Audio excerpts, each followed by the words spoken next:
All right, guys. So with crime rising in Oakland, right? This is a similar story that we've seen all across America with these liberal Democrat run cities. Okay.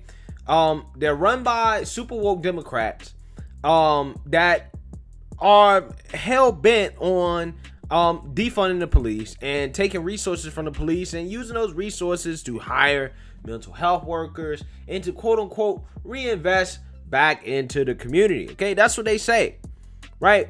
And the Democrats right now are trying to play a language game, because even though at the local level, Democrats clearly want to defund the police, at the federal level, they're trying to act like that's not the case. They're trying to act like that the Republicans are the ones that actually want to defund the police, even though we have the receipts.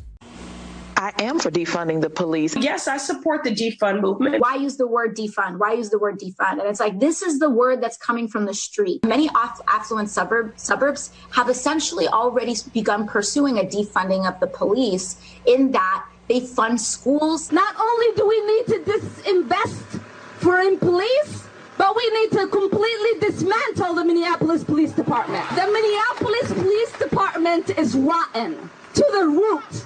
Defund the police does not mean abolish the police. It means a dramatic reduction in the number of police in our poor communities. Police are terrorizing Black and brown communities. The evidence is clear across the country. Okay, guys, some people may say, well, those people can say they want to defund the police, but they're not really running the cities. Okay, they're not the ones passing legislation, and they're right, they're not. But their rhetoric and what they're saying impacts what these local city officials do, okay? Because the woke revolutionaries on the ground, a lot of them have ran for city council and have put themselves in leadership positions within these cities. And the rhetoric of those like AOC, Ilhan Omar, Rashida Tlaib, the squad, whom they see as heroes, okay, they follow in their footsteps with the woke policies, right? And this is what leads to cities like Oakland doing $18 million budget cuts amid increases in crime. Okay, that's essentially how you get here, right? So the Democrats can try to play this semantics game all they want, but they cannot run away from the rhetoric that we have on camera in regards to how the super woke Democrats really feel about this issue. So let's read a little bit more about what's going on here in Oakland. Oakland Police Chief LeRonne Armstrong on Monday lamented city officials' recent decision to redirect roughly $18 million in proposed police spending over 2 years, which Armstrong argued will hamstring a police force that is already stretched thin. Let's listen to Mr. LeRonne Armstrong actually plead his case in regards to how he feels about his department being defunded. Saturday night, I went out to a scene of a young man that lost his life, and a lady yelled out the window, "Do something about it." Start off today by saying that I'm challenged by the decisions that were made on Thursday around the budget for the city of Oakland, particularly for the Oakland Police Department. But today we find ourselves in a crisis. We find ourselves reeling from a weekend of violence where we've seen 4 homicides over a 3-day period. It now has us currently at 65 homicides for the year. It's a 90% increase compared to last year. Our shootings are up over 70% this year. Our robberies are up 11% this year. It's been 1,300 robberies in this city already this year. Our carjackings are up nearly 88%.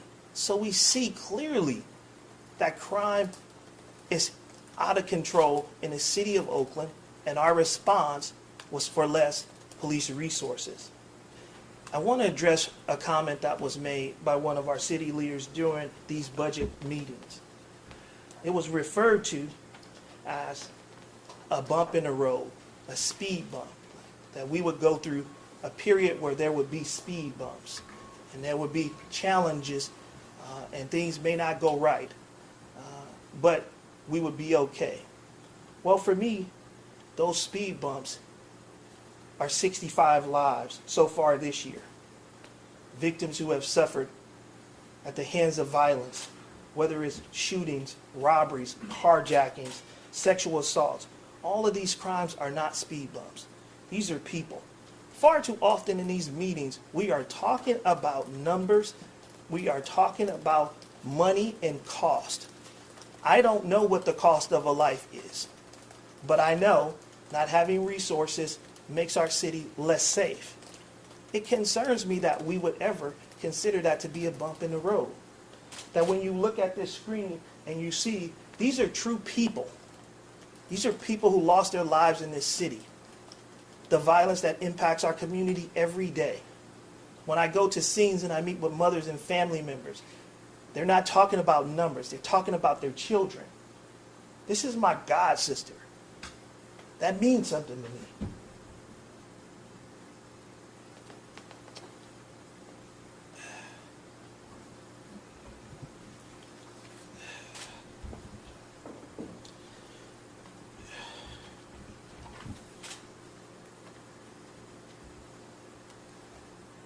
Saturday night, I went out to a scene of a young man that lost his life. And a lady yelled out the window, "Do something about it." Without the resources, it makes it challenging to make Oakland safe. And more families find themselves dealing with trauma, find themselves dealing with putting the pieces together.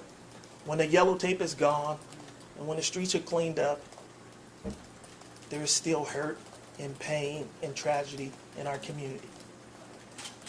I hope that we can put politics aside and put public safety first. Put people's lives first before political agendas. I'm not a politician. My job is to keep the city of Oakland safe. That's what I'm here for. All right, guys. So as you can see there, I mean, the guy's pretty emotional about this. And honestly, I really do feel bad for a lot of these police chiefs across America because they are kind of getting a raw deal, okay? Because resources are scarce, man.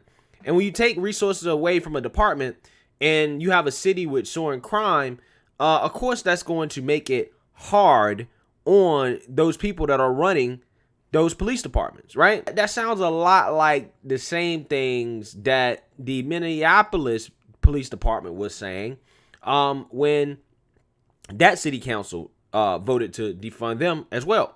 And that same city council came to them crying about, "Why we don't have any officers on the street? Where you at? Where you at?" Right? And the dude is like, "Bruh, we ain't got nobody," right? So that's just how it goes. The Oakland City Council voted Thursday to redirect $18 million from Mayor Libby Schaaf's proposed budget to alternative forms of violence prevention and harm reduction. That allocation includes $4 million for a pilot program of the Mobile Assistance Community Responders of Oakland, shortened as MACRO, which will dispatch trained personnel to respond to non-violent and non-criminal offenses of mental health and behavioral health. Okay, so as you can see there, guys, essentially that is the reallocating resources to, dispatch specially trained personnel for mental health issues. Okay, that's what they're doing here. So yeah, they're making budget cuts to Oakland's police department budget. And the crazy thing about this is that after this news came out, it's not like the criminals stopped, right? It's not like they stopped being violent, right? Or committing crimes or, destroying their own communities. Some of these guys just got to the point where they really just don't care, okay? Because apparently, the Oakland violence prevention chief was almost robbed at gunpoint, right? Live on air, doing an interview, okay? The violence prevention chief. Somebody tried to rob the violence prevention chief while he was doing an interview at gunpoint. Okay, that's how crazy it is out here in these Oakland streets. An attempted armed robbery outside of Oakland City Hall during a television crew's interview with the city's violence prevention chief ended without injury, sources said Monday. Just after 6 p.m., police said in a statement that two suspects approached a camera person filming during an interview at 3:09 p.m. before trying to take the camera at gunpoint. After the scuffle ensued, quote, the armed security officer pulled his firearm out and directed the suspects to leave. The suspects immediately left the area without the camera, police said. Officers, including a police spokesperson, responded to the scene during the investigation. There were no injuries, police said. Please be advised that the suspects are still outstanding, police said. We encourage everyone to be vigilant of their surroundings and report all crimes. Please stay safe. Okay, yeah. So again, like I said, the criminals here don't care, right? They don't care. Okay, and thank God that they actually had an armed security officer there to prevent that robbery, right? and that's funny because, you know, the left will say, oh, well, you know, why do you need guns? Why do people need to be armed? Well, you know, law-abiding citizens do need to be armed, especially when you have the police being defunded. Okay, law-abiding citizens got to protect themselves. Speaking of law-abiding citizens, let's listen to how Oakland citizens are reacting to the police being defunded. Many people complain there aren't enough officers. We need more police in Oakland. So often, people broken in to the cars, homes. So no, I disagree with defunding the police. Many people say they're fed up with the gun violence. I understand why people want to defund the police. They think the police are violent, but who's going to save us when we need to call them? A lot of people just do not feel safe because we need police, and the community need to work with the police in order to help curb some of this violence. All right, guys. So obviously, the citizens don't agree with this either. Okay, and again, this is happening because the woke revolutionaries on the left have called for this and called for this and called for this. Ultimately, guys, it is a local and state issue in terms of police funding. It just is. But if there is public pressure, right, from the national level to do it, then these liberal cities are going to be the first cities to sign up. Okay? And as you've seen, some cities have some common sense, like New York City, and they're going to vote for the law and order candidate because they don't want the police defunded. And then you have some cities like Oakland and California that are going to be super woke, and they're going to do it anyways, right? And obviously, again, citizens don't agree with it, right? Especially citizens in these communities that these woke revolutionaries say they care about so much, right? They're telling you that, hey, we need the police, right? We need protection in our communities. So as much as Democrats try to run away from this, try to run away from the narrative, like I said, we got it all on camera. And what the Republicans really got to start arguing here, if they were smart, is that, hey, these woke revolutionaries that are calling to defund the police, they are directly affecting how these local cities are going about their policy. They're putting pressure on local communities to do that, right? It might not necessarily happen at a federal level, but they're definitely pushing these liberal cities, and Republicans are already doing this, but I'm just saying they need to keep up the pressure and to continue to say, hey, listen, the Democrats, they're the ones that are pushing for this and defunding the police, which is at the very least not helping with the crime issue across America. Those communities that they say they care about the most, it's hurting them the most. So let me know what you guys think. Make sure you like, comment, and subscribe. Most importantly, share a Black conservative perspective. Peace.